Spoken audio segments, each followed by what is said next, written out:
Alright, now I'm back from the Ring Kings event. I'm gonna go over the fights. Um, let's start from DeAndre Lattimore. DeAndre Lattimore was never really too big on. I knew if the fight gets past 5 rounds, that Quintana, who's already veteran tested, has been in the ring with some of the best, beat beat Paul Williams, first guy to ever do that. Been in the ring with Miguel Cotto. Has a lot of boxing experience. He's really slick. And this was going to present a problem for DeAndre Lattimore, who's not really ready for this level. And I think his last fight proved that when he was easily winning rounds and then got knocked out. And this fight against a southpaw that's pretty slick, this was not the kind of fight for him, and you could tell. He couldn't deal with the pace that was being set before him. The Jesse Vargas fight was really just a warm-up fight for him because he was supposed to fight Alfonso Gomez, and that didn't take place. So he took a replacement with Stevie Forbes. And Forbes fought just like a guy who just was here off a replacement, didn't do much, wasn't effective, and therefore was a stepping stone and just something, another mark check for Jesse Vargas. Which brings us to the co-main event, Shane Mosley versus Sal Canelo Alvarez, Golden Boy's next Golden Boy. And it was apparent early that Shane Mosley didn't have effective punches, and even in the first round he was pushing his punches, doing his usually flicking instead of throwing an assertive jab. He threw about maybe 3 of those in the first round, but Canelo was letting him come in, letting him expend energy to see what he had. Then he was going to come forward with his power shots. And once he did, the speed difference was major. The right hand can land all night long. Shane has never had a defense for that for his entire career. But as the fight progressed, you could see Shane losing balance. That's when his head's going above his feet, and that's what led to the headbutt. And his just coordination just looked off, and it's just rusty, and it's coming from age. It's time for him to get out of the game. And when he took the shots that he took, I said, "Oh my gosh! Like what? Like why is this even going on? Why is this even moving forward?" He's taking a lot of shots, and the fact that he was taking a lot of shots and he kept coming forward, I was just like, man, Shane Mosley's a monster. I mean, a real monster to keep coming forward after taking the shots Canelo put on him. He put on a devastating body punch that almost dropped him. I just think Canelo needs to work on a full round of activity. He waits a little bit and picks his spots. I think if he really stepped it up, he could have really put Shane out of there today. But he was pacing himself to make it through 12 rounds. I think that's one thing the corner did get right. And now that brings us to our next line of business. And that line of business is the main event, Mayweather versus Cotto.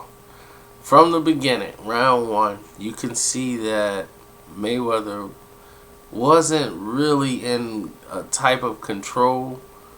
Like, this was not his type of fight. For some reason, he didn't seem tight.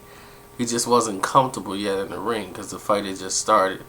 But he was implementing his jab early and getting the right hand across, which Cotto kept making a mistake of dropping his left. When he did that, Mayweather made him pay. When he dropped the left, Mayweather made him pay every time.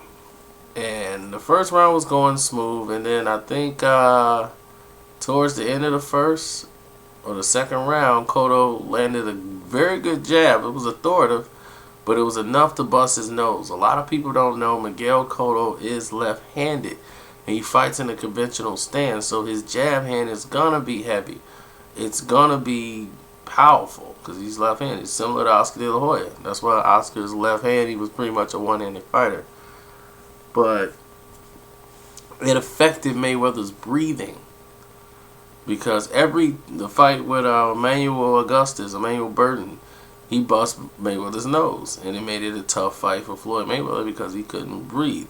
When you breathe through your mouth, it changes your breathing pattern from when you're breathing through your nose, and it makes your body a little bit more fatigued.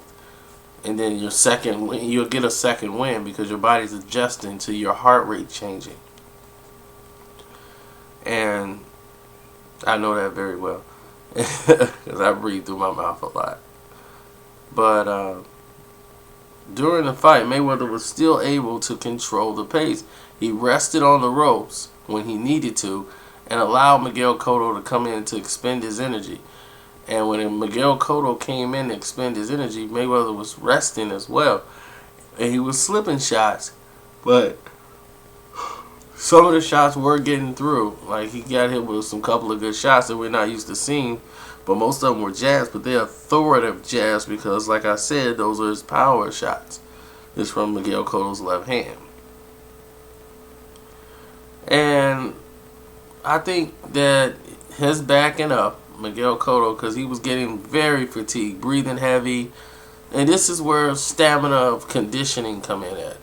He was so assertive as pushing him back, forcing Mayweather back. And when Mayweather was on the ropes, he was exerting a lot of energy to try to land something. But like Emmanuel said, he didn't have a target pretty much for the body shot. So he was just trying to do what he's supposed to do. Hit whatever is moving, and just throw combinations and work while he's on the ropes. But Mayweather was hitting him with flush power shots that was taking a lot out of Miguel. And then you could start seeing the confidence kind of go down a little bit. Then he picked it up. And like round 8, then round 9, he just really got on the defensive. And he went in retreat mode after he was winning like 2 rounds in a row. And then he just went into I'm going to counter punch this round. And that's when he lost the momentum. He let Mayweather pretty much rest the entire 9th round. So 10, 11, and 12 was dominated by Mayweather. And that's where the fight was lost for Miguel, because he could not sustain the energy level to continue to do what he needed to do to win. He was breathing heavy a lot. He took a lot of shots, and Mayweather was giving him angles. And that to the point where he had to hold Mayweather to keep him in place because he was escaping him.